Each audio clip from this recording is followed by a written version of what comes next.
পশুও তো এত খারাপ না ভাই, পশুও তো বাচ্চাগুলাকে আদর করে রাখে। কোনো পশুকে দেখছেন যে বাচ্চার উপরে পাশবিক নির্যাতন, মানে এই এটাকে কি বলে, ফিজিক্যাল নির্যাতন, যেটা এগুলা করতে দেখছেন কখনো? কোনো কুকুরকে দেখছেন ভাই? কোনো বিড়ালকে দেখছেন? কেন যেন লাইফের উপর একটা বিতৃষ্ণা চলে আসতেছে আজকে, মানে আজকে না, আসলে লাস্ট কয়েকদিন ধরেই এই বিতৃষ্ণাটা কাজ করতেছে। আজকে কোনো মানে ছোট বিন্দু পরিমাণ ইচ্ছা ছিল না যে ভিডিও করব। পরে চিন্তা হলো যে আসলে না, আপনাদের সাথে তো আসলে যে কোনো জিনিস শেয়ার করি, আসলে মনের এই অবস্থাটাও আপনাদের সাথে শেয়ার করি। এমন না যে আমার লাইফে কোনো কিছু খারাপ যাচ্ছে, লো ফিল করতেছি বা এরকম কিছু না, বাট হ্যাঁ, লো ফিল করতেছি। কেন লো ফিল করতেছি এটা আপনাদেরকে বলি। রিসেন্ট বাংলাদেশে যে ঘটনাগুলো ঘটতেছে, আসলে বিশ্বের কাছে আমাদের ফেসটা কোন জায়গায় গিয়ে পৌঁছাইতেছে, কতটুকু নোংরা হলে আমরা এই জিনিসগুলা করতে পারি।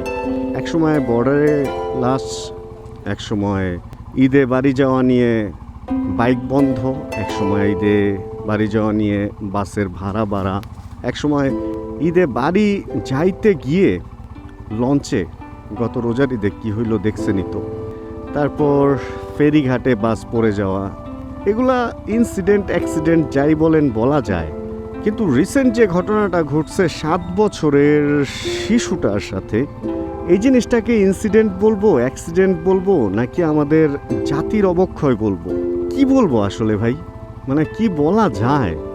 এটা কি কিছু বলার মতো অবস্থা রাখছে? নিজের চেহারাটা ফ্যামিলিতে দেখাইতে, নিজের চেহারাটা আরেকজনকে দেখাইতে, একটা বাচ্চার সামনে নিজের চেহারাটা দেখাইতে বাচ্চারা কি বুঝে? বাট লজ্জা লাগে যে আমরা বড় মানুষ আসলে কোন জায়গায় গিয়ে পৌঁছাইছি যে এই জিনিসগুলা করতেছি। ছোটবেলা থেকে একটা কথা আমার খুবই নিতে কষ্ট হয়, হয়তোবা আপনাদের অনেকের খারাপ লাগবে আমি এই কথাটা এখন বললে। কথাটা এমন যে মুখ দিছে আল্লাহ, খাবারের ব্যবস্থাও আল্লাহই করবে। এই জন্য একের পর এক সন্তান বিয়াইতেই থাকেন। বিয়াইতে কথাটা কেন বললাম? গরু হচ্ছে বিয়ায়, ছাগল হচ্ছে বিয়ায়, মানুষ জন্ম দেয়।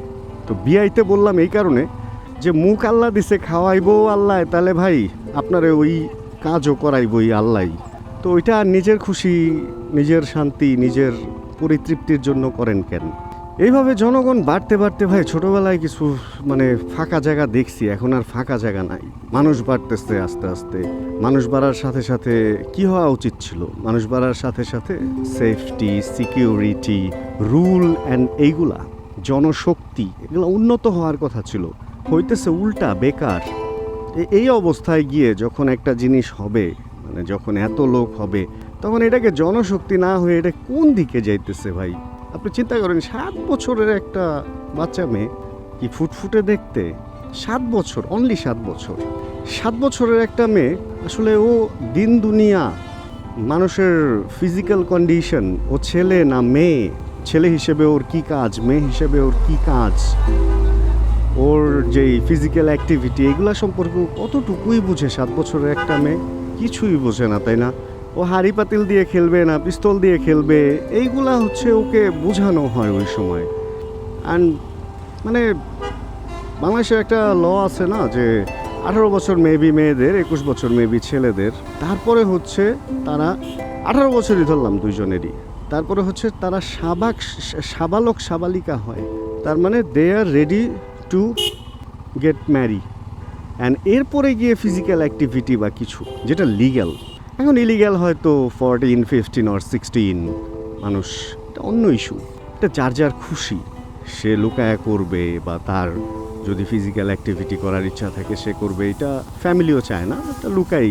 বাট একটা 7 বছর বা আরও ছোট বা আরও বড়, জোরপূর্বক, সেটা 7 বছর হোক আর 27 বছর হোক, এটা বড় সমস্যা না। জোরপূর্বক কেন? বাচ্চাটাকে কিছু বুঝে এইগুলার? ও বড় মানুষের কাছে আসে আদরের জন্য, তাই না? ওর যে চাহিদাগুলো আছে, যে আমাকে একটা বল কিনে দাও, আমাকে একটা খেলনা কিনে দাও, এই জন্য আসে। কিন্তু কিছু মানুষ, পশুও তো এত খারাপ না ভাই, পশুও তো বাচ্চাগুলাকে আদর করে রাখে। কোনো পশুকে দেখছেন যে বাচ্চার উপরে পাশবিক নির্যাতন, মানে এই এটাকে কি বলে, ফিজিক্যাল নির্যাতন, যেটা এগুলা করতে দেখছেন কখনো? কোনো কুকুরকে দেখছেন ভাই? কোনো বিড়ালকে দেখছেন? না ন্যাশনাল জিওগ্রাফি এগুলা যে আছে ডিসকভারি, ওই এগুলা থেকে কখনো বাঘ সিংহকে দেখছেন যে বাচ্চার উপরে নির্যাতন করতেছে? আমার তো মনে হয় না, আমি দেখি নাই ভাই, আমি দেখি নাই। এত রকম নোংরামি দেখি, কখনো এই ধরনের ভিডিও তো সামনে আসে না। আসে না। আমরা না মানুষ না শ্রেষ্ঠ জীব? শ্রেষ্ঠ জীব নামটা কে দিচ্ছে? অন্য কোনো প্রাণী এসে কি দিয়ে গেছে যে আপনি আমি শ্রেষ্ঠ জীব? আমরা মানুষরাই আমাদেরকে শ্রেষ্ঠ বানাইছি, এবং আমরা আমাদেরকে এই শ্রেষ্ঠ নামটা দিয়ে যত সব নিকৃষ্ট কামগুলা করতেছি, নিকৃষ্ট কাজগুলা। ভাই ইয়েমেনের একটা ভিডিও দেখলাম, আমি জানি না আসলে এটা কতটুকু সত্যি। জনসম্মুখে একটা ধর্ষণকারীকে গুলি করা হইতেছে, পুলিশ মারতেছে। আমার মনে হয় বাংলাদেশের জনসম্মুখে একটা ধর্ষণকারী যদি প্রমাণিত হয় যে সে ধর্ষণ করছে, পারপাস যেটাই হোক, তাহলে তার ওইটা কেটে দেওয়া উচিত। 1টা 2টা 3টা, তারপরে আশা রাখি এটা কমবে।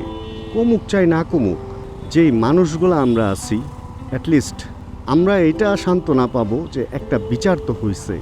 নিজের কাছে নিজেকে গর্ববোধ করব ভাই, গর্ববোধ করব। বর্তমানে একটা শিশু বাচ্চা দেখলে ভাই আমার নিজের কাছে নিজের লজ্জা লাগে যে তোমরা সেফ না, আমাদের কাছে তোমরা সেফ না। কি বলবো ভাই, আমি একটা সিঙ্গেল মানুষ, তাই না? আমি তো কারোর সাথে থাকি না, একা থাকি। ওই ভাই আমার তো কখনো উল্টাপাল্টা ইচ্ছা আসে না মাথায়। আর এই ধরনের মানুষগুলো মানে কেমনে কি, এগুলারে প্রকাশ্যে কেটে দেওয়া উচিত ভাই, একদম প্রকাশ্যে মেরে ফেলা উচিত না, প্রকাশ্যে কেটে দেওয়া উচিত। ইভেন ঠোঁট মোটো কেটে দেওয়া উচিত, যে ভাই তুই কাউরে আঙ্গুলও কেটে দেওয়া উচিত, যে তোর কাউকে ছোঁয়ার অধিকার নাই। আমি তো বলবো হাতও কেটে দেওয়া উচিত, পাও কেটে দেওয়া উচিত। খালি বাঁচায় রাখা উচিত যে দুনিয়াতে তুই বাইচা থাক, তুই শাস্তি ভোগ করতে থাক, এগুলা করা উচিত।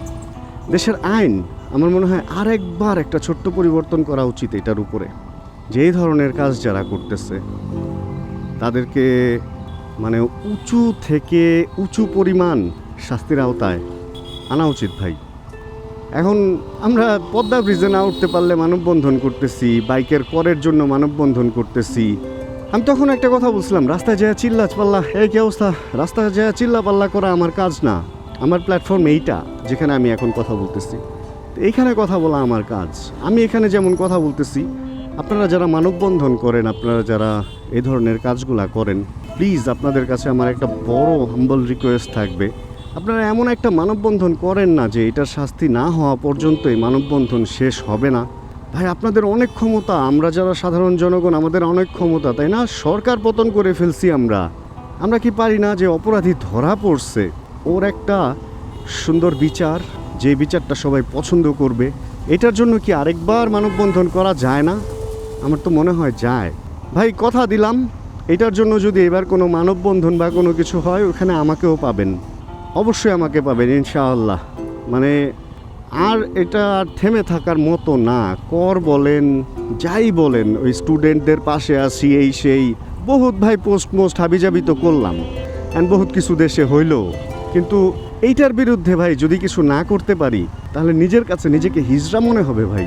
হাতে চুরি পরে ঘোরা উচিত আমাদের। আমি হিজড়া হইতে চাই না, আমি চাই পুরুষ হয়ে থাকতে, আমি চাই একজন ভাই হয়ে থাকতে, একজন বাবা হয়ে থাকতে, পুরুষ হিসেবে যতগুলা ভালো পরিচয় আছে সবগুলা নিয়ে থাকতে চাই ভাই। হিজড়ার জীবন নিয়ে থাকতে চাই না। এটার বিচার হোক, সামনে আর এই ধরনের ঘটনা না হোক, এগুলা বন্ধ করার জন্য সরকার কঠোর হোক।